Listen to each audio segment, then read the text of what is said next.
Now that we've learnt about how electric current flows around a circuit, we can start looking at actual circuits and start building them. And then engineers and scientists have also made a way of sketching electrical circuits and drawing a diagram of them. Particularly electrical engineers and electricians, when they're going to put electricity through a building, they need to design what the whole circuit will look like. And circuits can be really complicated. So we need some sort of diagram to make sure we can show every detail about that circuit.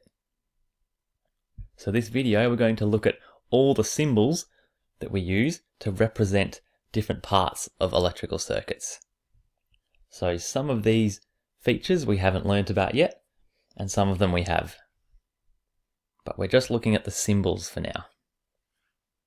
So here are the 9 main features that you'll find in circuits. Firstly, we have wires, or just connecting wires. And this is one of the most important parts of a circuit because that's what joins all the other features together. So wires join the circuit together to make it closed.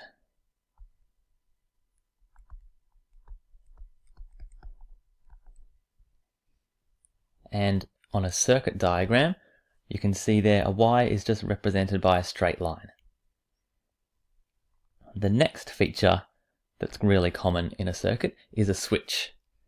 And we know that when you switch a switch on or off, that lets electricity flow through it when it's switched on. And we can see here, when we say the switch is closed, that means the circuit is on because electricity can flow through it. When the switch is open, then that switch has been turned off. And we can see the symbol for a switch is the 2 circles with a line in between. So switches, they allow the circuit, or really the current, to be switched on and off.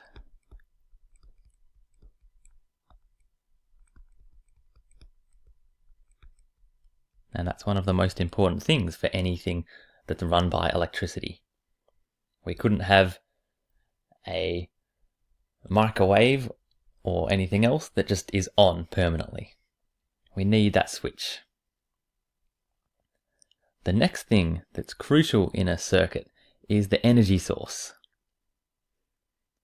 And that energy source might be a single cell. We call these batteries in everyday life, but technically they're a cell. But if we have lots of cells joined together, then they're called a battery. Just like a battery of guns all in a row. Or battery hens, you might have heard of them. A battery just means lots of things, lots of objects repeated all in a row. So the symbol for a cell, we can see here, is 1 long line and 1 short line. And a battery is a cell and then another cell next to it. And these, remember, are the energy source.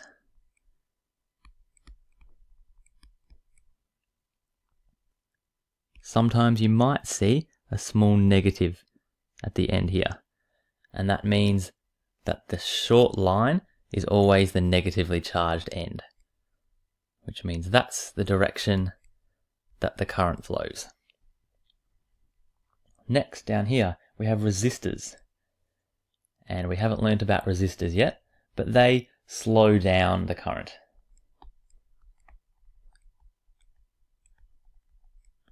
Many circuits, we don't want the current to flow too quickly, so we put resistors in there to slow it down.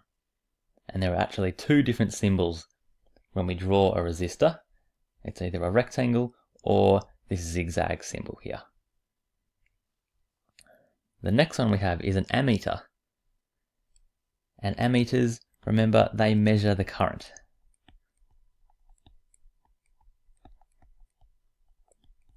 So they measure how quickly electrons are flowing around the circuit. And the symbol we can see for an ammeter is a circle with an A in it. Voltmeters, these are another type of instrument, but they measure voltage, which we'll learn about later. And voltage is the amount of energy in the circuit, because the current doesn't necessarily tell us how much energy there is in the circuit. So a voltmeter symbol, that's a circle with a V. Next, this is a really common feature of electrical circuits. It's a motor. And a motor is a type of load. We learnt about loads earlier, which just means it's taking the electrical energy from the circuit and converting it to another type of energy. And motors, they're taking the electrical energy and converting it into movement, which is called kinetic energy.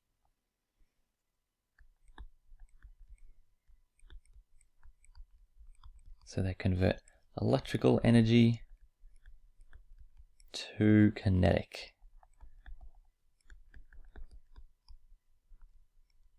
And anything electrical that moves will usually have an electric motor in there, like the fan spinning around the top of the roof, or an electric car like a Tesla. They all have electric motors in them. Next, anything that lights up, that has a lamp, this has the symbol a circle with a cross in it, or a circle with this half circle inside it. And lamps, they're another type of load, because they're taking the electrical energy, but they're converting it into light.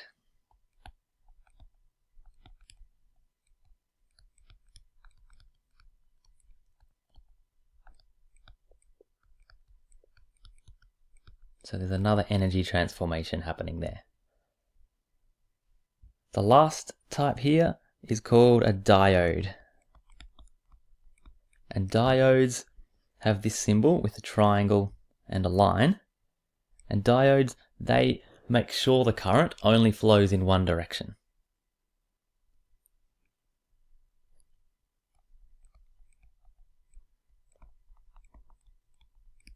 Make the current flow one way only. They're like a one-way sign on the road, because some circuits that we build are really complicated and we need diodes to make sure the current only flows in a certain direction. But there are also another type of diode which has this symbol with two arrows coming off it, and these are light emitting diodes, or LEDs.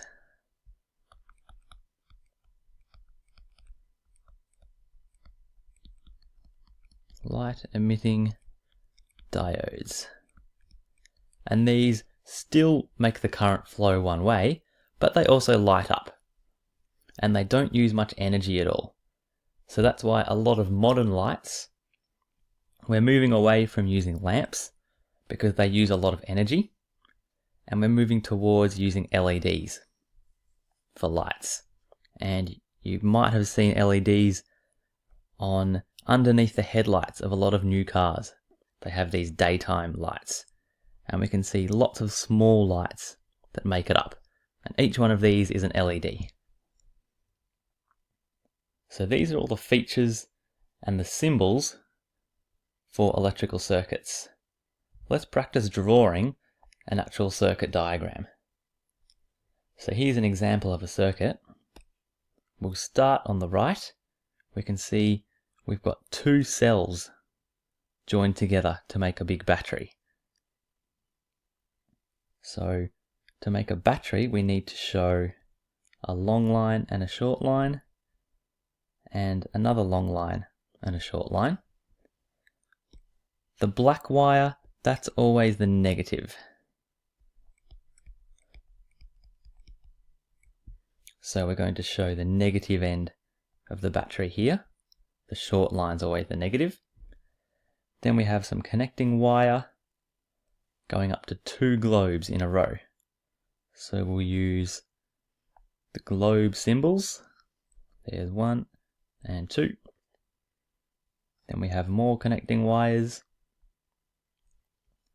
Circuit diagrams we always draw with straight lines and straight corners, even though in real life the wires will be curved. So coming back down to the bottom, this thing here is actually a switch, a simple switch. So we'll draw our switch and it's closed in this picture.